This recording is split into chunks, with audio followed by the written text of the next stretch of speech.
Tirvara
Krishna Balram की जय। गौ Premanand.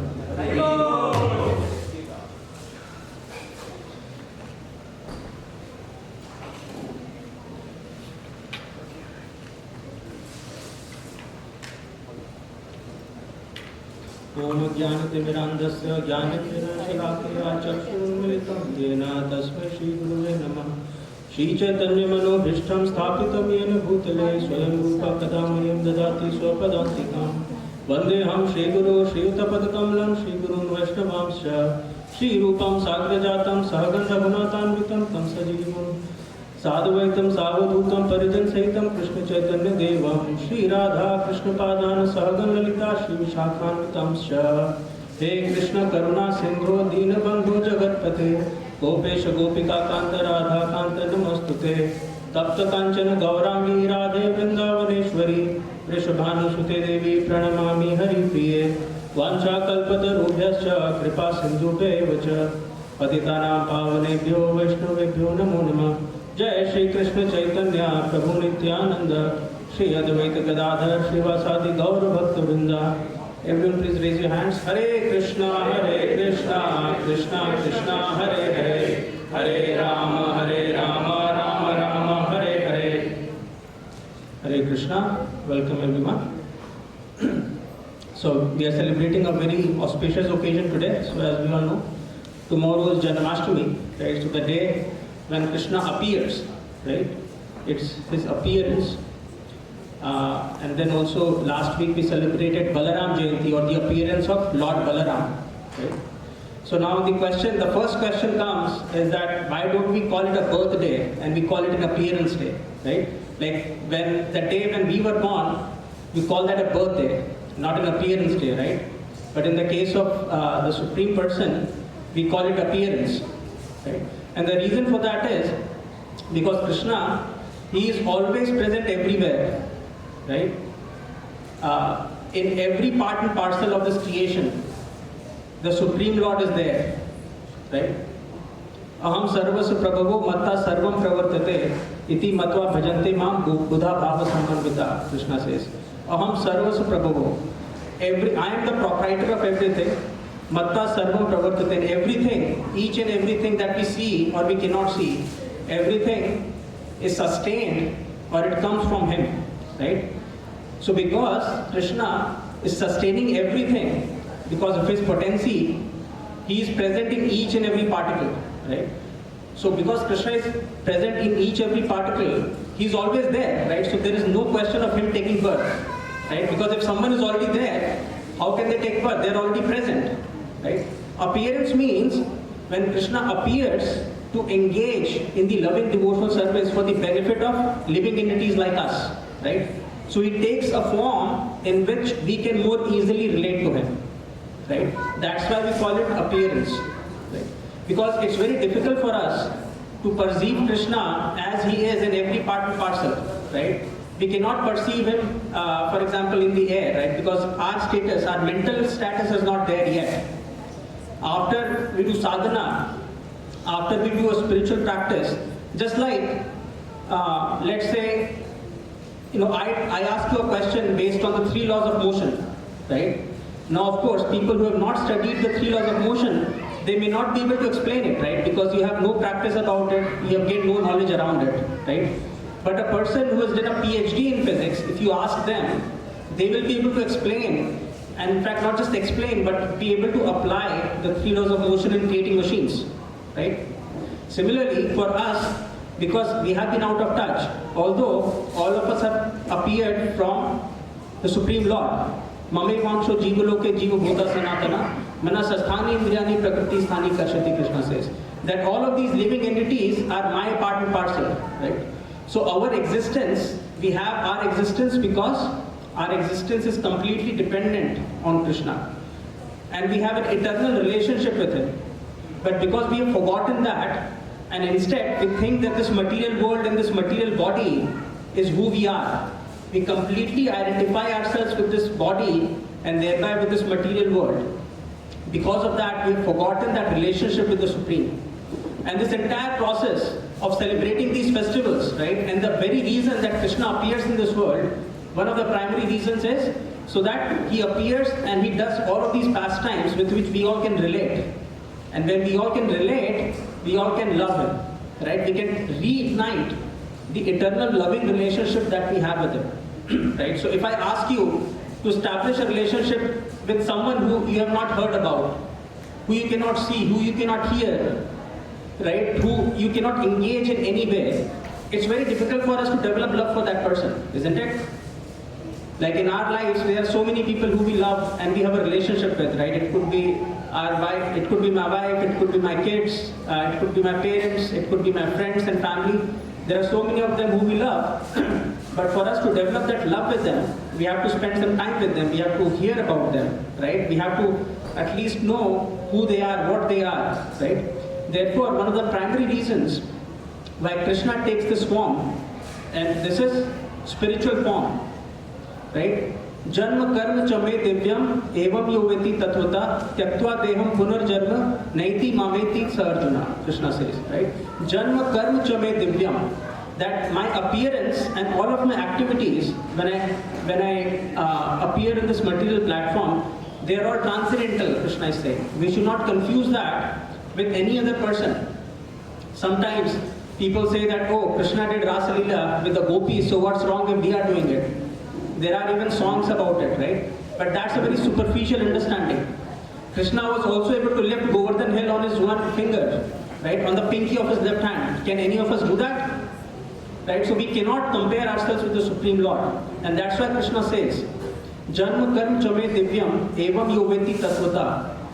When I appear, all of my appearance as well as my activities, they are all transcendental and should not be confused by mundane activities. And a person who understands that can achieve me, right? So that's what Kṛṣṇa explains. So we should not confuse various pastimes that Kṛṣṇa did in this material world when he appeared. We should not confuse that with our mundane day-to-day acts, right? They are all transcendental, and as I explained, the primary reason that Kṛṣṇa does that, so that we all can hear about those pastimes and then we can establish or reignite that loving relationship with our Supreme Lord, right? So that's the whole point. So there are, in Bhagavad Gita as well, Kṛṣṇa gives primary reasons for his appearance, right? Dharma sanstapna arthaya, right? Vinashaya cha dushkritam. Kṛṣṇa says, yada yada hi dharmasya glanir bhavati bharata apyutanam adharmasya tadatmanam srijamyaham. Whenever there is downfall, whenever the religious principles deteriorate in this material world, Kṛṣṇa comes to revive the religious principles, right? Paritranaya sadhunam vinashaya cha dushkritam. And there are two primary objectives of his appearance. Paritranaya sadhunam, right? The first one is because he wants to protect the saintly people. Paritranaya means to protect, sadhu means saintly people, and vinashaya cha dushkritam. And he wants to destroy the miscreants, right? So whenever we see that the religious principles are being discounted, they are being harmed, at that time Kṛṣṇa appears to protect the saintly people, and then he appears to destroy the miscreants. Now someone might ask, right?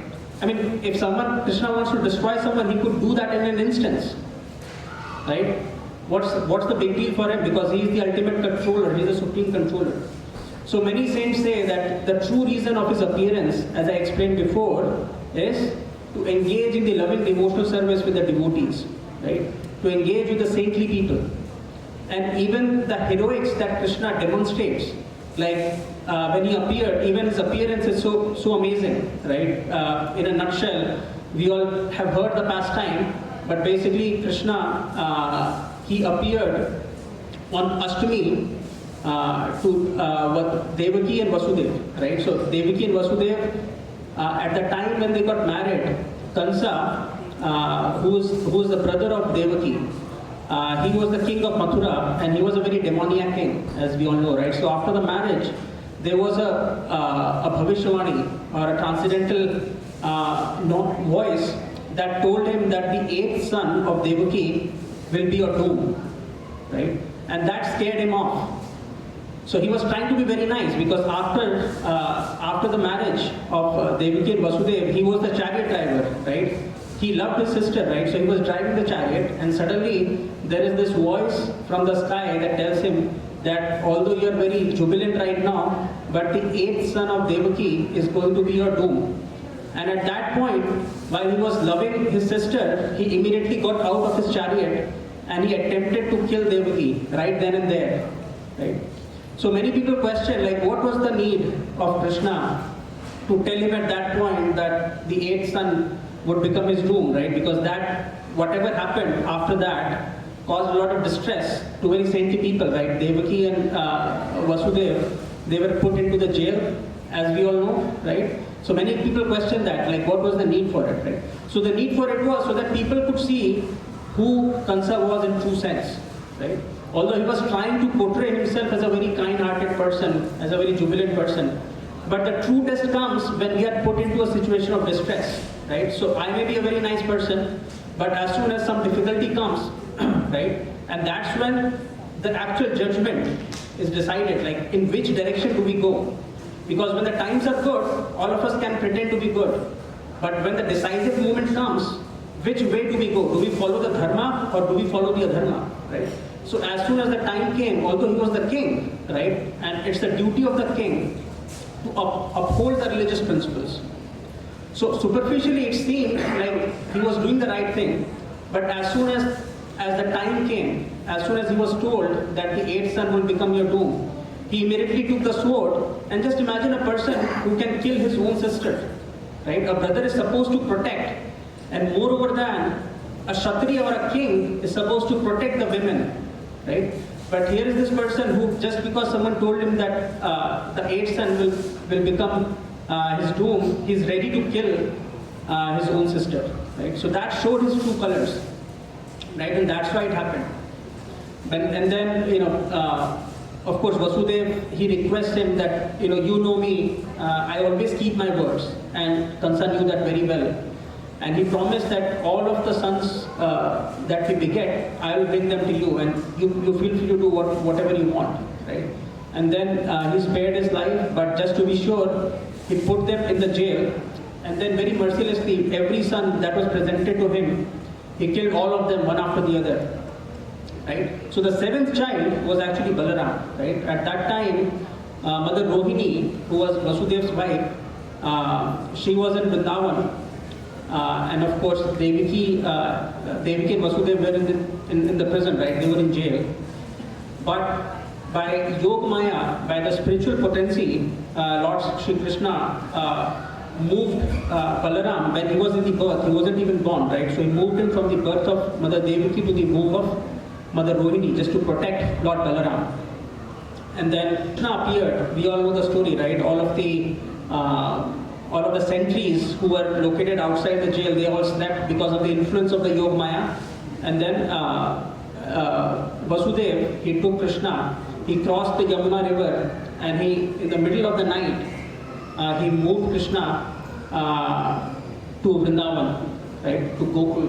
And there he was protected by Nand Maharaj and by Yashoda Maiya, right? And there are so many childhood pastimes that are there, right? So many people also question, what was the point of, like, Kṛṣṇa could have protected his siblings, right? Because all of the previous children that were born, they were all, with siblings, and Vasudeva and Devaki, they were parents of Kṛṣṇa, and they had to tolerate so much, right? There was so much suffering in their lives. They were put into the jail immediately after their marriage, and then just imagine if someone's child is getting killed as soon as the child is born. What could be more painful than that, right? So they had to go through a lot of that trouble. So, one way to understand that is, because Kṛṣṇa is the Supreme Lord, for us to accept Kṛṣṇa, the 6 children who died before them, they represent all of the bad things that we have in our heart, right? Kam, Krodh, Lobh, Moh, Mad, Matsarya, right? These are the 6 vices that we have in our heart, right? Kam, Krodh, so Kam means lust. Krodh, as we all know, means anger. Lobh, we all know, right? Lobh means misery, miserly behavior. Moh means attachment. Mad means arrogance. And Matsarya means envy, right? So these are the 6 vices. So we have to purify our heart of these 6 vices for us to welcome who? To welcome Balaram, right? Because Balaram, he was the 7th child, and he represents Guru, right? So Balaram represents the spiritual master or the guru. So once, by the mercy of the spiritual master, when we follow all the regulative principles, the 6 vices, when they are eradicated from our heart, then we are ready to welcome the Supreme Lord or Krishna. So that is the process, right? Without following the process, we cannot achieve the absolute platform. And therefore, this process of Krishna consciousness that has been given to us by our acharyas, right?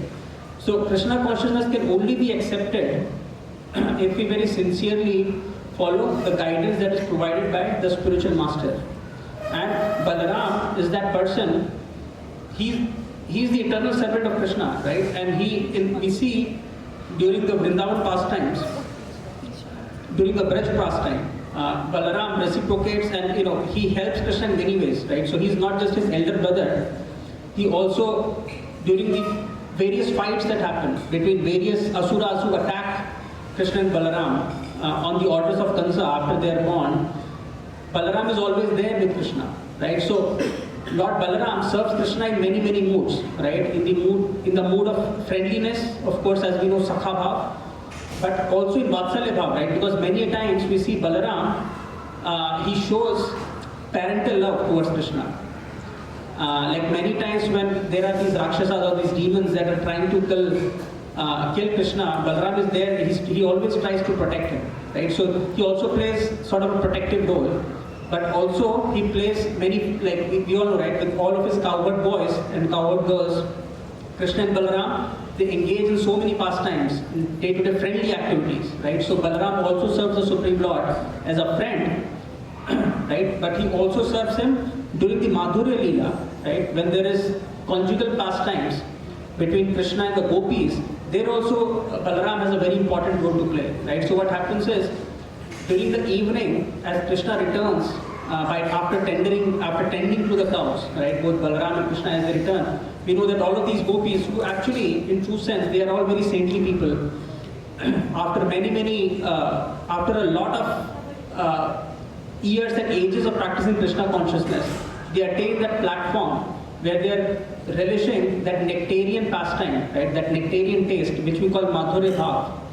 In Madhurya Bhav, they are engaging with the Supreme Lord, right? So we should not confuse it with the mundane pastimes or with the mundane love. They are all actually very, very saintly people who have done a lot of penances. They have taken a lot of penances to reach a certain stage, right?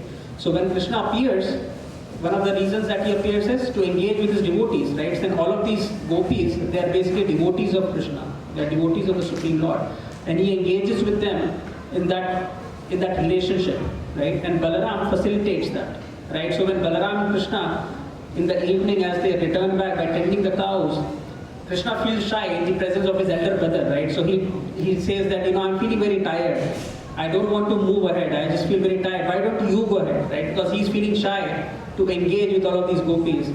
So at that point, Balaram then finally leaves him, and then Krishna is then able to engage, right? So Balaram also plays that role, right? Just like sometimes we are relishing something, right? And we put a little spice into it, right? So Balaram adds that spice to all the pastimes that Krishna does, including the Madhurya Leela, right? When Krishna performs Madhurya Leela, Balaram facilitates it in that way, right? Because if there is no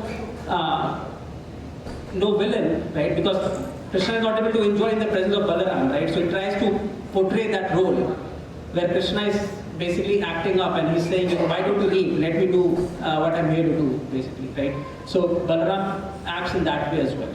So these are all very, very transcendental pastimes, and of course we cannot appreciate or relish them because we are not there yet. And in our Sampradaya, in Gaudiya Vaishnavism, we see Chaitanya Mahaprabhu and Nityananda Prabhu, they appear. So Chaitanya Mahaprabhu is nothing but he is basically Krishna, and Nityananda Prabhu is Balaram, right? So only by mercy of Balaram we can approach Krishna. Here also we see Nityananda Prabhu, he is the one who distributed this loving devotional service to everyone, right? Even after Mahaprabhu left, Nityananda Prabhu and his descendants, they distributed Krishna Bhakti to so many of us, right? So only through Balaram we can approach Krishna. And therefore, Balaram also Therefore, Balaram also plays the role of a spiritual master, as I had explained, right? So we are very, very fortunate that Kṛṣṇa comes as Chaitanya Mahaprabhu to distribute this love freely, right? We are all pursuing, especially Madhurya Ras, the loving devotional service towards Supreme Lord, right? We take it very cheaply because it has been given to us in this Kali Yuga by the special mercy of Mahaprabhu. But many people, many saintly people, after doing tapasya for a lot years, they cannot achieve this mood, right?